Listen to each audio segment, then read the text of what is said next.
Hello everybody, welcome back to another lecture. है ना, अभी मैं इतनी बार वीडियो बोल बोल के थक गया, but welcome back to another lecture. This is lecture number 2 of unit 1, that is evolution of Indian education.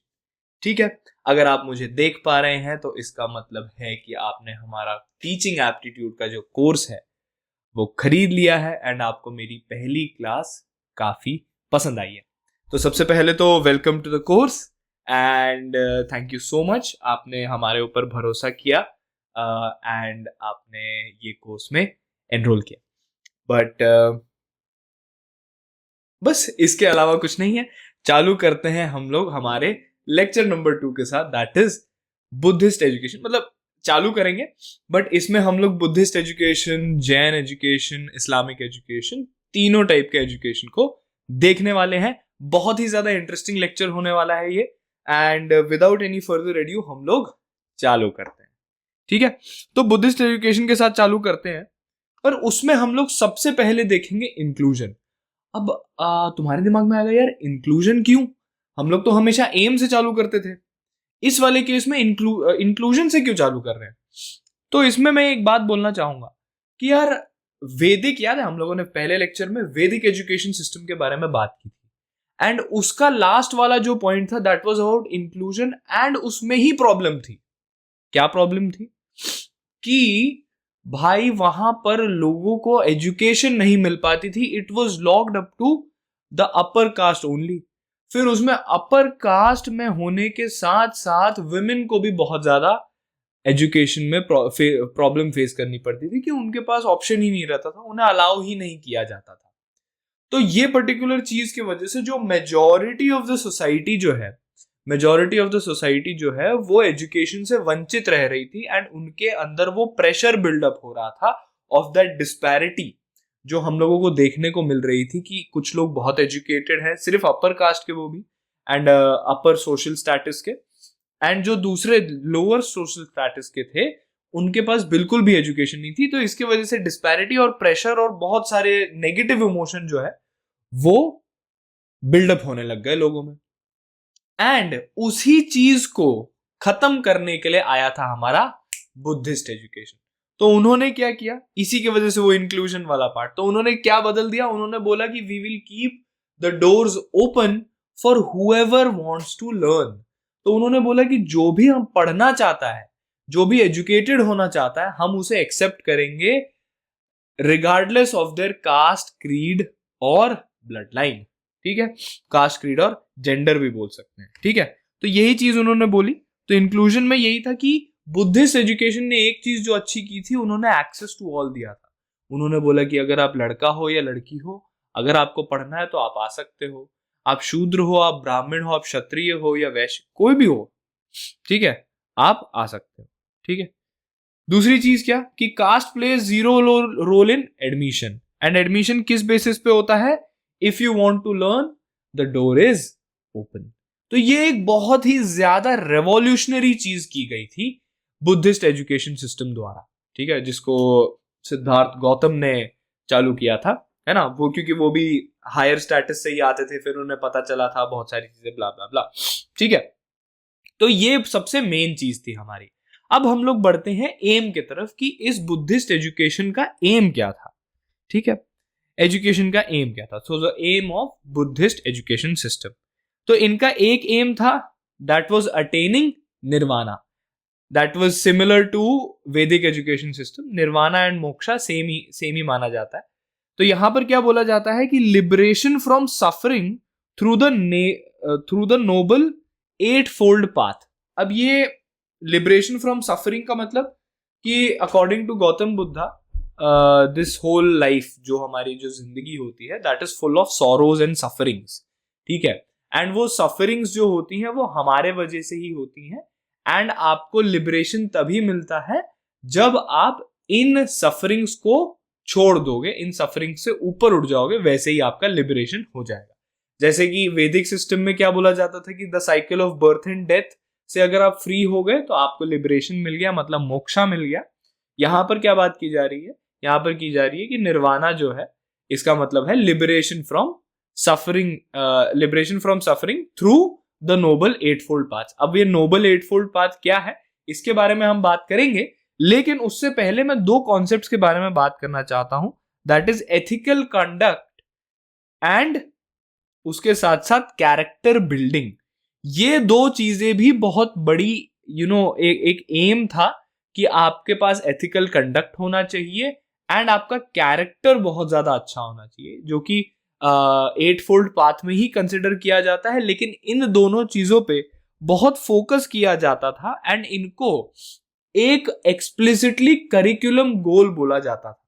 ठीक है, तो क्योंकि हम लोग अभी एम के बारे में पता कर रहे हैं, एम के बारे में जान रहे हैं, इसके वजह से मैंने सोचा कि ये दो चीजें भी इंक्लूड करनी चाहिए। ठीक है, so the ethical conduct and character building were explicitly a curriculum goal. तो this was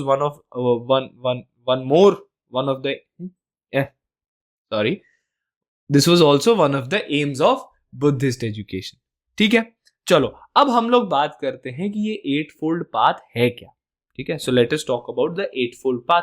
at fold path in the sense 8 ऐसी चीजें जो कि एक आदमी को करनी चाहिए या फिर एक आदमी के पास होनी चाहिए जिसके थ्रू वो निर्वाणा दैट इज लिबरेशन पाएगा। ठीक है, तो उसमें से सबसे पहला क्या है, that is the right view, कि आपका जो देखने का नजरिया है वो सही होना चाहिए। ठीक है, दूसरी चीज क्या है, राइट इंटेंट, कि आप जो भी काम कर रहे हो वो एक राइट इंटेंट के साथ हो। ठीक है, नंबर 3 राइट स्पीच, कि आप जो बोल रहे हो वो भी आप सही बोलो। ठीक है, सही बोलो और सच्चा बोलो। ठीक है, फोर्थ क्या था, राइट एक्शन, जो आप कर्म कर रहे हो वो भी सही होने चाहिए, राइट होने चाहिए। ठीक है, फिफ्थ क्या था, इट वॉज राइट लाइवलीहुड, कि आप जो लाइवलीहुड कमा रहे हो वो किसी भी मैल प्रैक्टिसेस के वजह से नहीं आनी चाहिए, चोरी चकारी है ना, गुंडागर्दी नहीं करने का है, इसी की वजह से। ठीक है, सिक्स्थ वाला क्या था, राइट एफर्ट, आपको एफर्ट भी सही तरीके से लगाना है। सातवां था राइट माइंडफुलनेस, है ना, जिसमें मेडिटेशन और माइंडफुलनेस की बात की जाती है, तो राइट माइंडफुलनेस होनी चाहिए आपके पास। एंड आठवीं चीज क्या है, राइट कॉन्सेंट्रेशन, कॉन्सेंट्रेशन भी सही जगह पे लगाना होता है ना। ये एट्थ वाला पार्ट तो काफी ज्यादा रिलेटेबल हो जाता है हम लोगों के लिए, कि सही जगह पे कॉन्सेंट्रेट नहीं किया तो एग्जाम नहीं निकलेगा, है, गलत जगह पे कॉन्सेंट्रेट करने लग गए तो एग्जाम बूम खल्लास, है ना। तो ये थे हमारे एट फोल्ड पाथ। इसके ऊपर एक्सप्लिसिटली आपको बहुत डिटेल में जाना नहीं है। क्वेश्चंस जो यूजुअली पूछे जाते हैं कि इनमें से कौन सा एट फोल्ड पाथ नहीं है, ऐसा एक एलिमिनेशन क्वेश्चन आपको दिया जा सकता है, या फिर इनमें से कौन सा है जो कि एट फोल्ड पाथ में से एक है। ठीक है, सो इसके वजह से आपको ये पर्टिकुलर चीज को याद करना चाहिए। इनके हिंदी नाम भी होते हैं, लेकिन आपको यूजुअली वो क्या करते हैं, हिंदी नाम और इंग्लिश नाम दोनों चीजें दे दी जाती हैं ब्रैकेट में, so don't worry about that. ठीक है, आ जाओ अब हम लोग आगे बढ़ते हैं नेचर ऑफ नॉलेज की तरफ। ये तो हम लोगों ने समझ लिया एम क्या था, अभी हम लोग समझते हैं कि बुद्धिस्ट एजुकेशन सिस्टम का नेचर ऑफ नॉलेज कैसा है। ठीक है, तो उसमें हम लोग घुसने से पहले एक चीज बड़ा अच्छे से समझ लेते हैं कि जो वैदिक एजुकेशन सिस्टम होता था वो किसमें दिया जाता था, that was given in Sanskrit, explicitly in Sanskrit, which was only spoken by the higher ups, मतलब इन द सेंस जो अपर कास्ट के लोग थे सिर्फ वही बोलते थे। एंड वैदिक एजुकेशन मिलती किस में थी, सिर्फ और सिर्फ संस्कृत में।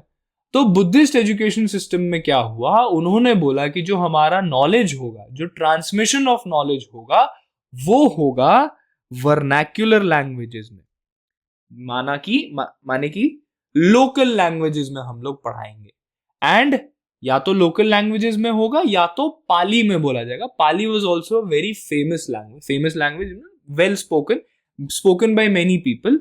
तो पाली या फिर लोकल लैंग्वेजेस में हम लोग पढ़ाएंगे। This was very very very good and this was in line with the inclusion वाला पार्ट ना, कि अगर आप संस्कृत में जाके पढ़ाओगे तो फिर बात तो वही हो जाएगी भाई कि तुम बोल तो रहे हो कि सब लोग आके पढ़ लो, लेकिन समझ ही नहीं आ रहा वो बोल क्या रहा है।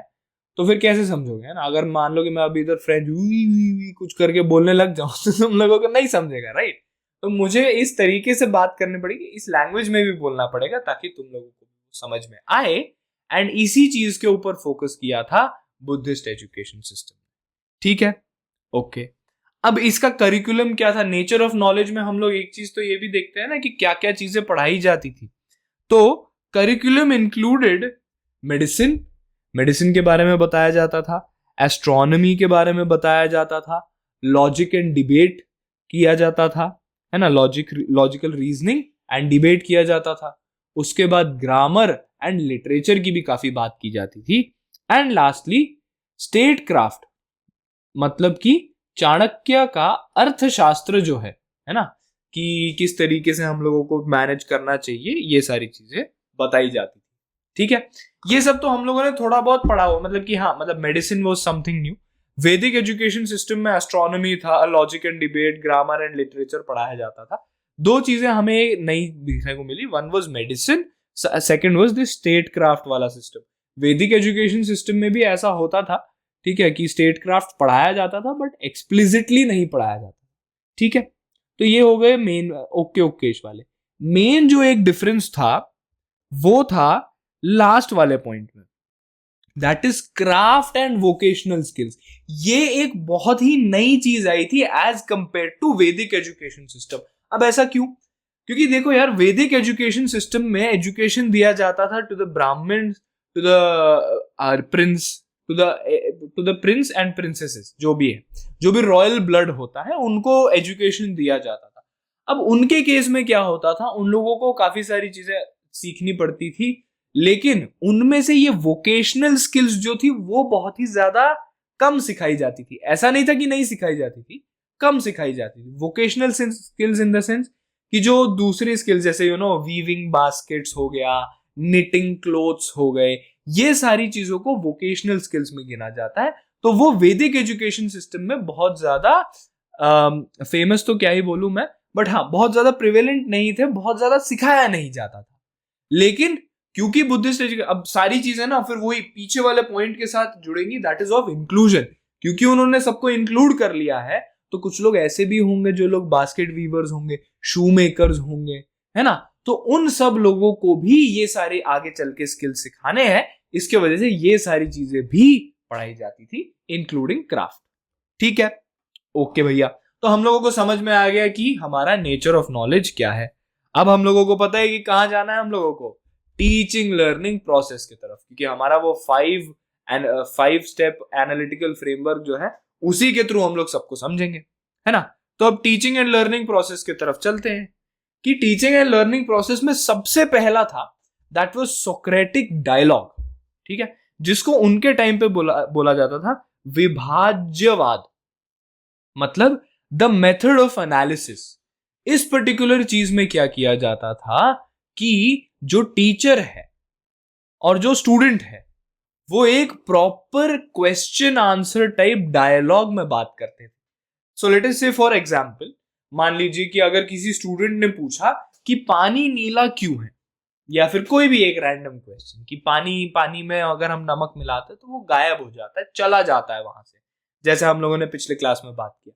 सो टीचर जो होता था वहां पर, वो ये नहीं बोलता था कि नहीं वो पानी के अंदर ही है, ऐसा नहीं बोलता था।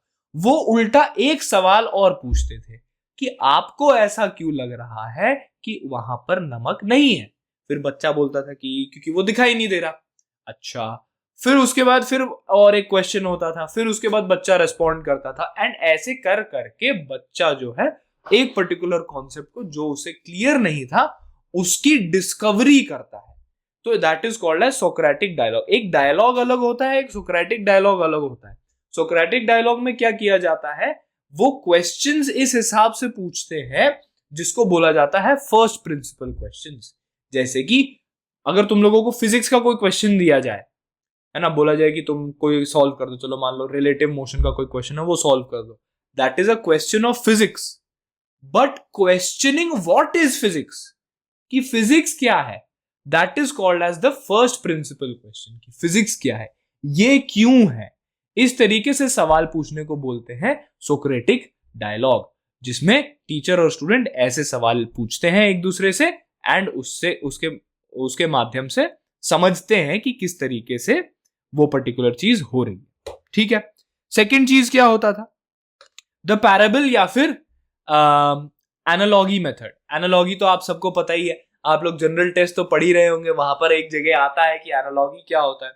तो ये पर्टिकुलर मेथड यूज किया जाता था to make students understand the abstract concepts.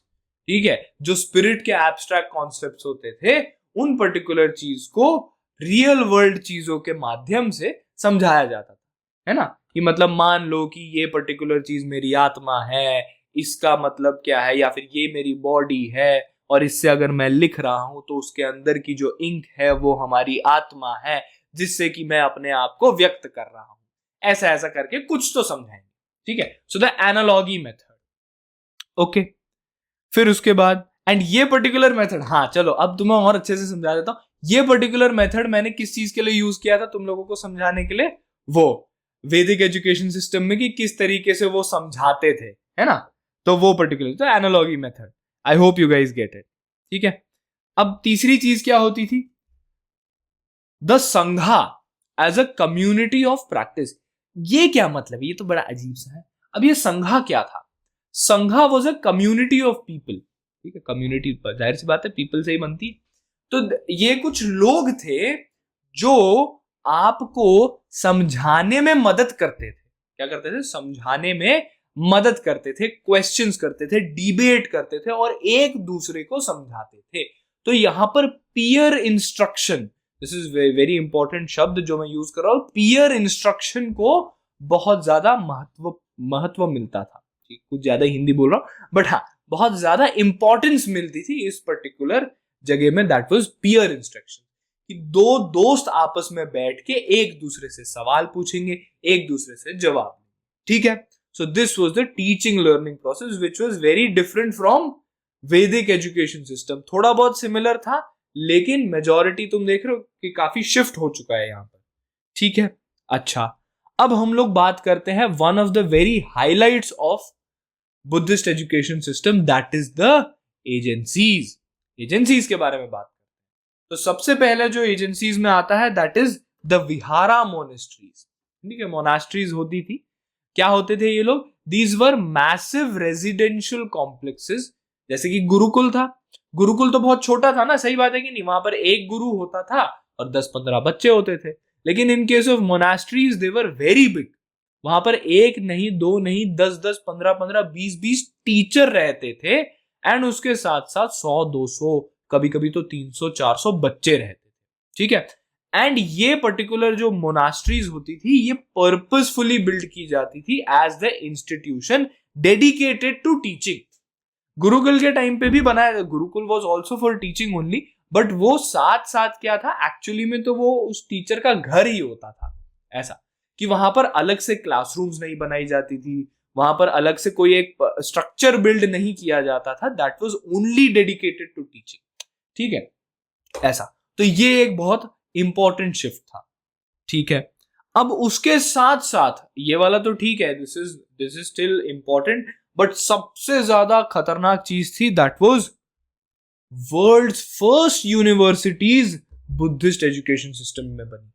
ठीक है, क्या क्या नाम था उन दोनों का, है ना। यूनिवर्सिटी तुम लोगों ने तो बहुत बहुत सुना होगा यार इसको, है ना, तक्षशिला और नालंदा।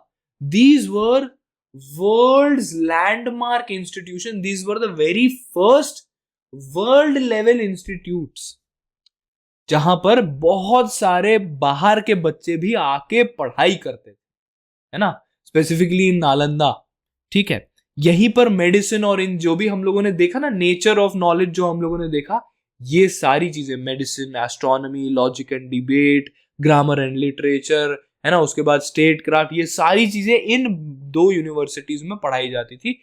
एंड बहुत ही ज्यादा बड़ा था ये, बहुत ज्यादा बड़ा इन द सेंस, कितना बड़ा, उसके लिए हम लोग ये पर्टिकुलर चीज पढ़ते हैं कि नालंदा हैड 10,000 स्टूडेंट्स। हम लोग अभी आईआईटी जोधपुर में रह रहे हैं, तो आईआईटी जोधपुर में सिर्फ कुल मिला के 6,000 या 7,000 बच्चे हैं। तो हमारे इंस्टीट्यूट कि जितने बच्चे मिला के ले लो उसमें से 3,000 बच्चे और डाल दो, उतने तो बच्चे पढ़ते थे। उनके साथ साथ उन्हें पढ़ाने के लिए 2,000 टीचर रहते थे, एंड वो सब एक ही जगह पे, एक ही पर्टिकुलर नालंदा यूनिवर्सिटी जो थी उसके अंदर रह के साथ में रहते थे एंड साथ में पढ़ते थे। ठीक है, अच्छा, उसके साथ साथ जैसे मैंने बताया कि ये वर्ल्ड लेवल इंस्टीट्यूट्स थे, तो scholars from China, Korea, Tibet also came to these institutions to study as well as to teach. ये बहुत फेमस इंस्टीट्यूट्स थे। ठीक है, अच्छा, अब लेकिन नालंदा में एक बहुत खतरनाक चीज होती थी। क्या होती थी वो? Getting into Nalanda was not easy. क्यों? आपने तो बोला था कि यार जिसको भी लर्न करना है, जिसको भी पढ़ना है, वो आ जाता था। लेकिन नालंदा ने क्या किया था? Nalanda had the world's first recorded rigorous entrance exam, जो कि आप लोग दे रहे हो, है ना। तो मतलब तुम लोग मान सकते हो कि आईआईटी सिस्टम जो है या फिर जो भी एंट्रेंस एग्जाम वाला सिस्टम है वो एक्चुअली में नालंदा वाला सिस्टम ही है, कि वहां पर आपको एक एग्जाम देना पड़ता था। ठीक है, यहां पर तो तुम लोग पेपर में लिख के दे देते हो और फिर वहां से चेकिंग वेकिंग होके आता है या फिर कंप्यूटर बेस्ड टेस्टिंग होती है। लेकिन नालंदा के टाइम पे, नालंदा में अगर किसी को जाना होता था पढ़ने के लिए, तो वहां पर उनका द्वारपाल होता था, द गेट कीपर, एंड वो गेट कीपर भी एक स्कॉलर होता था एंड वो आप लोगों से सवाल पूछता था। एंड ये एग्जाम यहां पर सिर्फ ऐसा ही नहीं लिखा है कि रिगरस एंट्रेंस एग्जाम है, this was actually a very tough exam. क्यों? क्योंकि 10 में से सिर्फ 2 बच्चे पास हो पाते थे, इतना ज्यादा खतरनाक एग्जाम लिया जाता था इनका। ठीक है, सो द द्वारपाल और the gate keeper asked such tough questions that only 2 out of 10 students were able to enter on an average। कभी कभार तो ऐसा होगा कि 3-4 बच्चे हो जाएं कि काफी स्मार्ट बंच ऑफ बच्चे आ जाते हैं, कभी कभार तो ऐसा होगा। ठीक है, तो this was all about Buddhist education system, and उसमें से भी सबसे बड़ा जो पार्ट है दैट इज अबाउट एजेंसीज। इसमें से कितने क्वेश्चन बन सकते हैं कि द्वारपाल स्कॉलर था या नहीं था, नालंदा में कितने स्टूडेंट्स पढ़ते थे ऑन एन एवरेज, है ना, नालंदा एंड तक्षशिला में कहाँ से बच्चे आते थे, क्या वो वर्ल्ड लेवल इंस्टीट्यूट्स थे या नहीं, है ना, उसके साथ साथ वो लोगों को क्या क्या पढ़ाया जाता था। अगर ये बात यहाँ पर ये भी चीज पूछी जा सकती है कि जो वैदिक एजुकेशन सिस्टम है उससे बुद्धिस्ट एजुकेशन सिस्टम का जो करिकुलम है वो कैसे अलग था, है ना, कौन सी लैंग्वेज में वो पढ़ाया जाता था। ये सारी चीजें बहुत इंपॉर्टेंट क्वेश्चंस बन सकती हैं तुम लोगों के लिए। ठीक है, but this was it for Buddhist education system.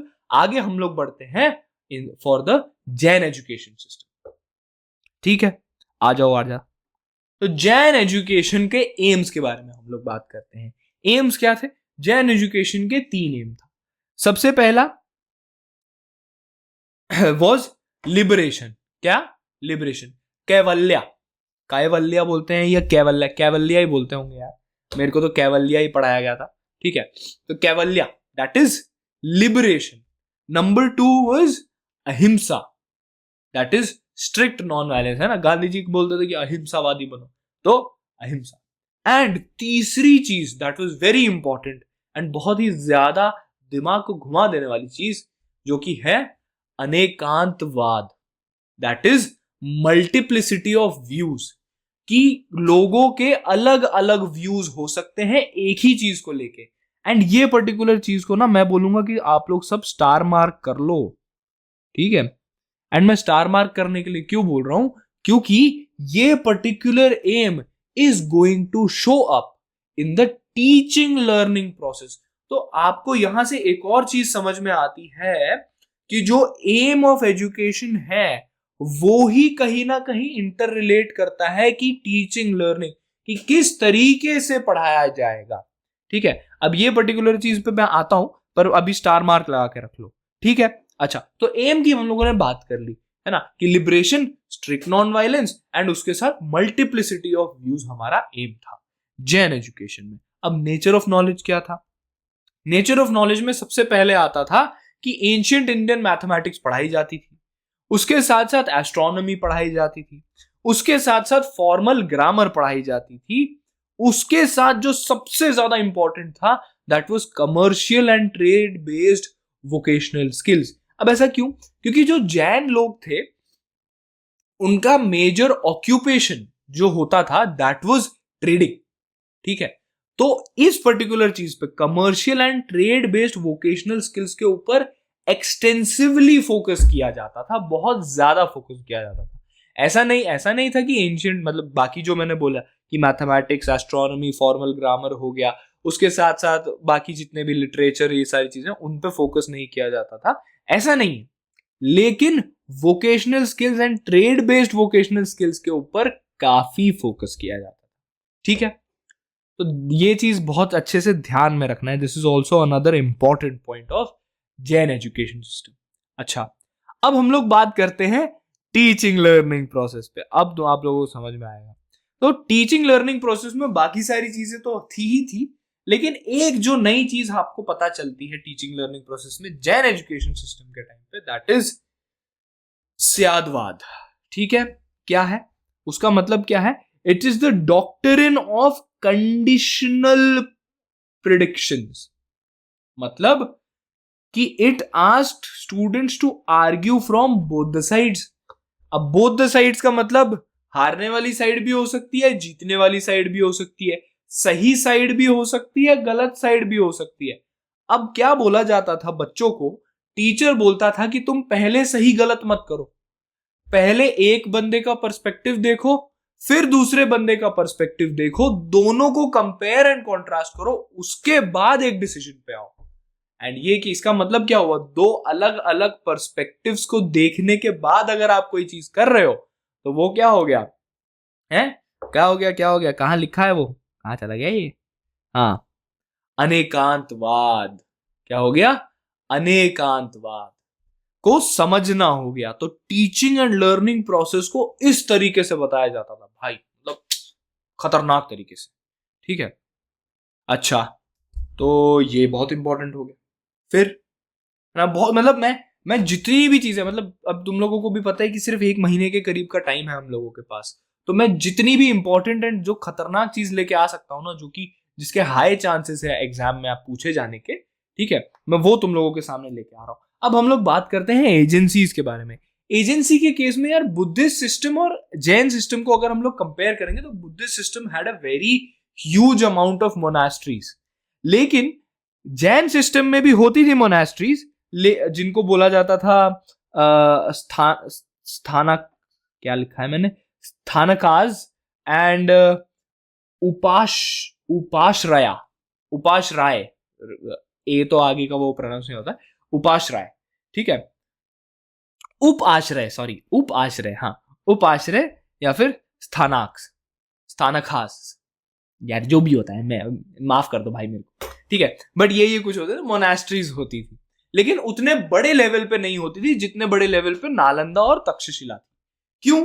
क्योंकि मेजॉरिटी ऑफ द जो एजेंसी थी या फिर मेजॉरिटी जो हम लोगों को एजुकेशन मिलती थी जैन सिस्टम में, that was through direct mentorship from Jain Monks, ठीक है। ये काफी प्रेवलेंट था कि लोग जो जैन मॉन्क्स थे उनसे डायरेक्ट मेंटरशिप लेते थे, रादर देन कि, मतलब क्योंकि मॉन्क्स तो जो होते हैं वो इधर उधर घूमते रहते हैं, तो उनसे मेंटरशिप लेते थे rather than getting into a monastery. वो थोड़ा सा फेमस नहीं, ठीक है। अब बात कर लेते हैं हमारे आखिरी पिलर, दैट इज इंक्लूजन की। इंक्लूजन की बात करें तो कास्ट बेस्ड इन लोगों ने कोई डिस्क्रिमिनेशन नहीं रखा हुआ था, just similar to Buddhist education system. लेकिन एक प्रॉब्लम यहां पर आ जाती है, वो क्या थी? That was gender exclusions still existed in formal monastic education. जो मोनास्ट्रीज होती थी उनमें था, ऐसे मेंटरशिप के केस में तो कोई एज सच जेंडर एक्सक्लूजन्स देखे नहीं गए थे, ठीक है।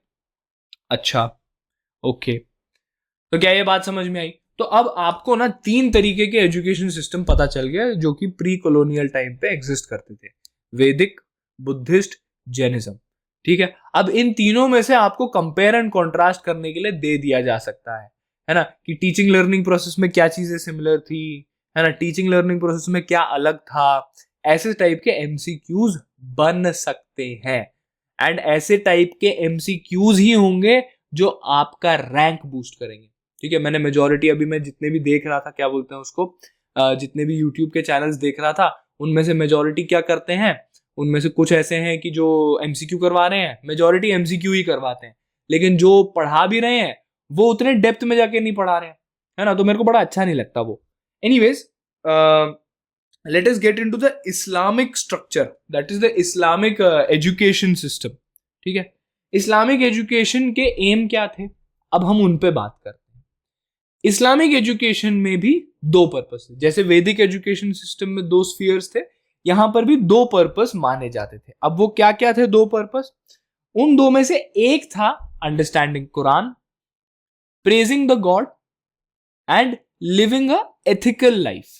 ठीक है, ये एक एम था, that is the spiritual part. And the second one was administrative efficiency लाना, एक आदमी के अंदर एडमिनिस्ट्रेटिव एफिशिएंसी लाना। अब ये administrative efficiency is very important. क्यों? अब हम लोग उस पर डिस्कस करते हैं कि ये आप ऐसा क्यों बोल रहे हो कि एडमिनिस्ट्रेटिव एफिशिएंसी जो है वो हमें लानी चाहिए, या फिर ये इस्लामिक एजुकेशन का एक एम कैसे है? सही बात है, बाकी के केस में तो देखो तो निर्वाणा हो गया, है ना, और क्या बोलते हैं, वैदिक एजुकेशन सिस्टम के टाइम पे रीटा को समझना हो गया, उसके साथ साथ बुद्धिस्ट एजुकेशन में निर्वाणा हो गया, जैन के केस में अहिंसा, एकांतवाद, अनेकांतवाद और ये सारी चीजें जो लिबरेशन, यही है। लेकिन इस्लामिक एजुकेशन में ऐसा क्या अलग हो गया कि एडमिनिस्ट्रेटिव एफिशिएंसी को एक एम बना दिया, है ना? This is not spiritual, this is actually materialistic ना, कि एडमिनिस्ट्रेशन करना आना चाहिए आपको। तो ये शिफ्ट क्यों आया, देखते हैं।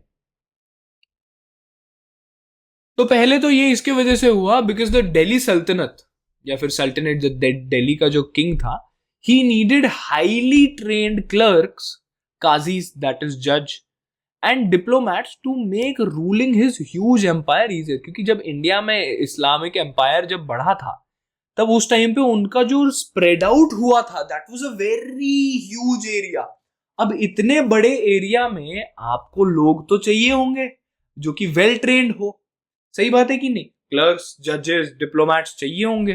तो इसके वजह से एक एम ऑफ एजुकेशन बनाया गया कि आपके पास एडमिनिस्ट्रेटिव एफिशिएंसी होनी चाहिए। ठीक है, यस। एंड यही एक एम के वजह से this led to the building of a first centre funded and structured education system.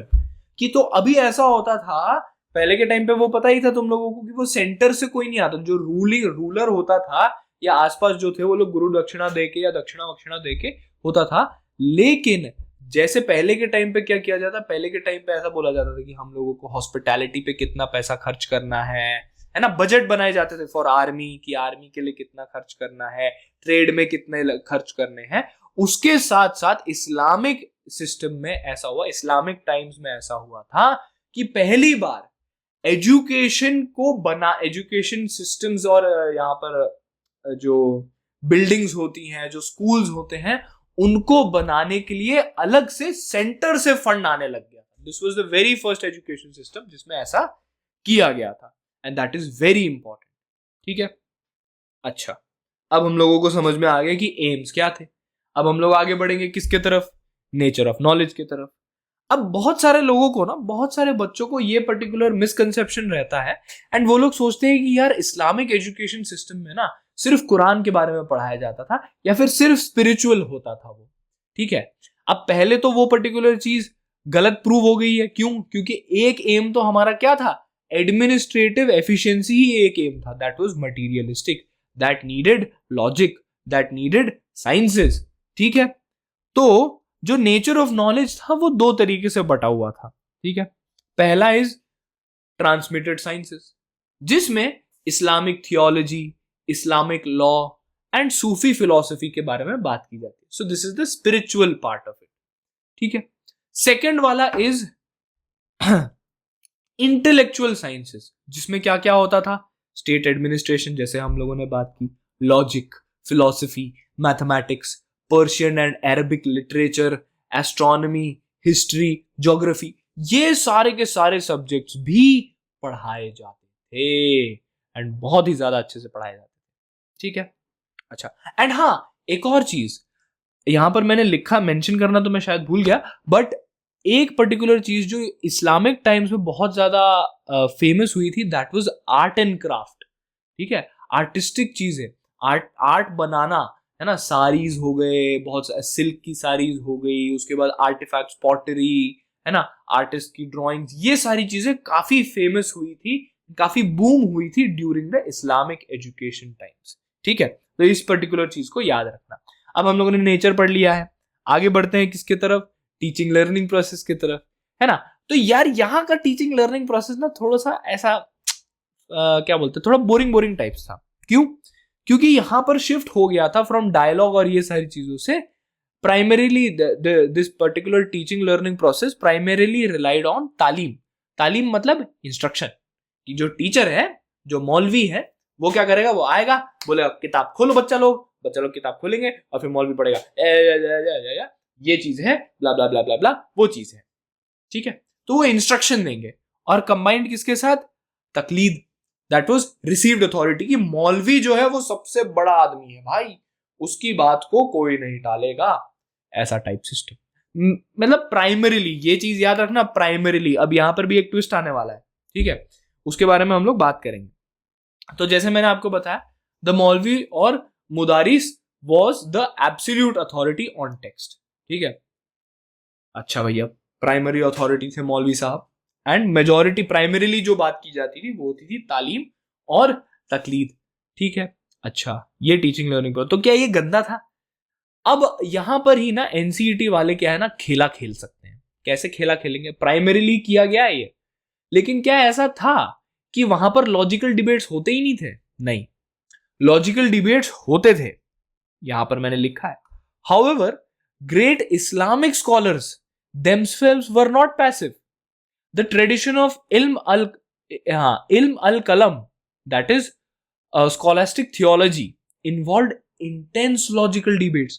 तो इसका मतलब ये तो था नहीं कि जब बातें की जाती थी या एजुकेशन की बात आती थी तो बिल्कुल लॉजिकल डिबेट्स होते नहीं थे, ऐसा नहीं होता था। लेकिन जब बच्चों को पढ़ाया जाता था तब प्राइमरीली वो रिलाई करते थे ऑन इंस्ट्रक्शन, क्योंकि जाहिर सी बात है यार कि अगर आपको कुरान पढ़ना सिखाना है तो उसमें आप लॉजिकल डिबेट थोड़ी करोगे।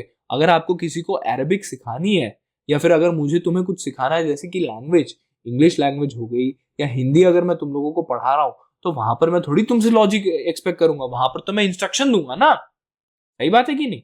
तो इसके वजह से वो प्राइमरी जो होता था उनका इंस्ट्रक्शन बेस्ड था। अब एनसीईटी इस पर्टिकुलर चीज में क्या खेला खेल सकता है? हो सकता है कि वो एक पर्टिकुलर चीज में ये बात बोल दे कि इस्लामिक एजुकेशन सिस्टम में क्या लॉजिक और डिबेट होता था। अब किसी बच्चे ने ऐसे ही टाइम पास में पढ़ लिया होगा और उसको पता नहीं यार भैया इंस्ट्रक्शन ही देते थे सिर्फ, क्योंकि यहां पर एजुकेशन सिस्टम की बात की जा रही है एज अ होल। ठीक है, और वहां पर कहीं ना कहीं ये ऐसा ये इल्म अल कलम लिख देंगे, या फिर ऐसा है कि yes they it involve logical debate, और बच्चा मार के आ जाएगा क्या कि नहीं होता था, और कट गए नंबर उसके। ठीक है, यस। अब बात करते हैं एजेंसीज के बारे में।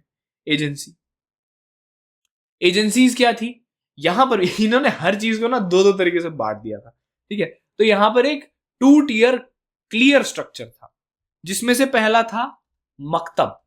ठीक है, जैसे जैन के केस में मोनास्ट्रीज होती थी, बुद्धिस्ट के केस में मोनास्ट्री थी, एंड वैदिक सिस्टम्स में जैसे गुरुकुल होते थे, वैसे यहां पर इनके 2 टियर होते थे। टियर 1 वाज मकतब, जो कि प्राइमरी लेवल पे बताया जाता था, जहां पर जो कि जनरली अटैच्ड होते थे मॉस्क के साथ।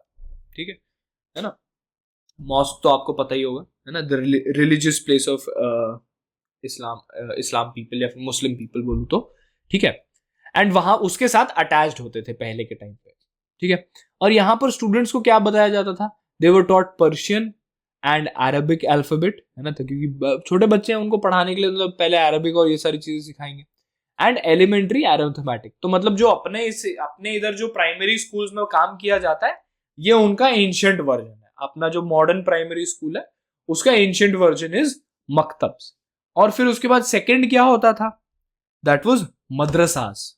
ठीक है, मदरसास क्या करते थे? हायर लेवल एजुकेशन देते थे, जो कि स्टेट फंडेड होते थे, सिस्टमैटिक होते थे, और उनके पास एक ऑर्गेनाइज्ड करिकुलम होता था। जिसमें ऑब्वियस सी बात है, जैसे करिकुलम के बारे में अगर पूछ लिया जाए तो क्या बोलोगे, हिस्ट्री पढ़ाया जाता था, फिलोसफी पढ़ाया जाता था, है ना, स्टेट एडमिनिस्ट्रेशन पढ़ाया जाता था, higher level in college type का होता था ये मदरसा, ठीक है। यस, बहुत अच्छी बात है भैया, समझ में आ गया हम लोगों को, ठीक है।